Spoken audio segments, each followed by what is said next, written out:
Hey, what's up, guys? How y'all doing today? Well, baby, on the wake of Prince Harry's epic victory, it looks like Princess Kate is not done dragging her husband, William. Y'all, Kate has been sneak dissing William all month. Whatever's going on, it looks like they have a Queen Elizabeth, Prince Philip agreement. Ask, don't tell on their marriage. They are both living two separate lives. Kate gets control over the children and William gets control over his wandering scepter, if you see what I'm saying. In any case, right? Kate has been sneak dissing William a lot. For one, she was one of the first people to actually point out that William's not lazy because he took off from work while Kate was fighting cancer. No, he's just gearing up for his next thing as king. Again, it was definitely shade, basically saying that William was riding Kate's coattails for actually having cancer and using that as an excuse not to do work. Well, it's not over, you guys, because there has been another article that Kate, the Great, waiting for personality, Katie, has actually put out. And this time she wants us to remind us that William was not by her side at all while she was going through chemo. I know what y'all saying. If, when, who knows? At this point, it's all a big PR nightmare. The whole point of the matter is she is letting us know that 100% William was not by her side. So if you weren't by her side during chemo, and you weren't tending to the children because Kate's mom was, and you weren't doing anything, William, what were you doing besides showing up to give medals out looking two sheets to the wind, wibbly wobbling it? You guys, Kate is going at it with William, and now that she has the kids and that she will be queen, it is listen, Kate's not letting up. You know what I did think was actually very, very funny? The way the news of the world is pointing out that even if they were unhappy, Harry and Meghan would never divorce because they realize that they are stronger together and that they can't actually divorce, right? And they realize that they're stronger together. I don't know. It feels like they're projecting about William and Kate, but let's get into this. This is People magazine. They said it was pretty lonely for Kate to go to chemotherapy alone. Y'all, Kate is letting us know everything she can about William without letting us know. They said Kate Middleton shared that she faced her cancer treatment quietly and privately during a visit to the London hospital where she received care, offering insight into the isolating experiences.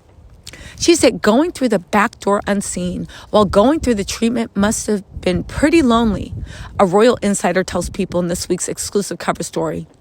When you see these other people, when they're having their chemotherapy, they're doing it as a group with a support mechanism. Kate contrasted her own experiences while visiting the Royal Marsden Hospital in London on January 14th, which coincided with the confirmation that she previously received treatment during her cancer journey. Admitting the difference, Kate said, "I had to admit to doing it privately and quietly, but being on a ward like this has to be reassuring in a way." She shared the sentiment while speaking to Karen Field, who was in the midst of her fourth chemotherapy session for breast cancer during the prince's visits. For Field, the camaraderie among patients sharing chemo sessions has been a source of comfort. There's a real sense of community, she tells People, drawing a contrast to Kate's private ordeal, but said speaking with Kate was just like talking to a friend. For much of 2024, you guys remember, Kate slipped through a secluded door at the Marsden Hospital and attended regular chemotherapy sessions away from the public eye. It was a lonely path during the most challenging year of her life. 1 year after her ab surgery, Kate walked confidently through the Royal Marsden front entrance for the first time. She returned not only as a woman in remission, but also as an advocate for those still in the midst of their fight. Listen, initially scheduled to be there for an hour, she extended her visit by 20 minutes. Wow, Kate, that's so generous of you. As she met with patients and staff, offering hugs and sincere advice. You guys, let me tell you something. I still struggle to believe this whole Kate cancer story. And let me just tell you why. Not that Kate had cancer. I don't know if she had cancer or not. but whether it was actually in that clinic, because you realize that there are actual treatment facilities in the actual royal house, hospital, whatever, and all the big royal residences. She lives at Kensington Palace. That's how royals receive treatments for stuff without the public coming. You can fly in surgeons. You can fly in teams of whatever, okay? The fact that Kate acted like if she was going to and from cancer treatment, there would be a bunch of cameras in her face, even though we all know that the royals run the UK media. The same way there were no pictures of Charles unless he wanted and no cameras in the face, Kate would have been extended the same protection.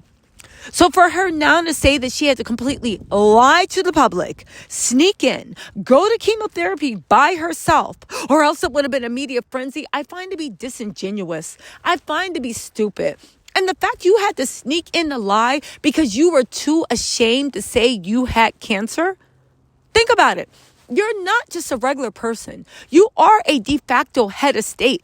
The same way a president cannot lie to his people about his health is the same way, Kate, you couldn't do that either. This is literally the choice you made and the decision and the honor that you should have, the bargain you should have honored of signing up to be a billionaire's wife and the Queen of London. But this goes to my whole point about Kate and William. Like, they never want to take responsibility for anything. They only want the glory, but they want none of the responsibility. So anyway, that is why I'm always side-eyeing that story. Maybe you did have cancer. Maybe something was going on.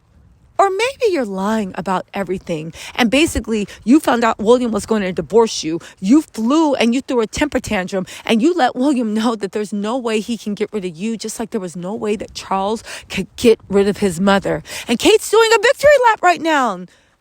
But let it be said, there's a lot of people that think that Charles did find a way to get rid of the former Princess of Wales. And just like Camilla is now sitting there as queen, whoever William sincerely wants to be at his side, because at this point, I seriously doubt it's Kate, he will find a way to have that person in his side.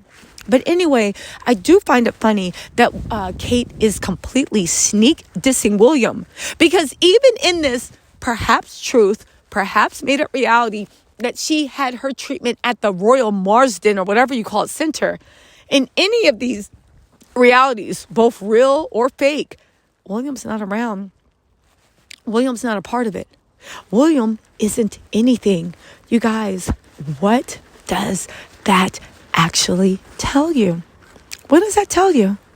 Well, it tells you that no matter what, Kate and William are living the lives that they are saying Harry and Meghan live. Spoiler alert, right? When it comes to Harry and Meghan, they are with a monumental victory. It is 8 figures. Then the British tabloids were like, well, he's going to have to pay taxes and they needed the money. Listen, let me tell you something. And this is where I will never agree with the royals. Everybody needs money. They need money. They lie, they cheat, they steal from the poorest.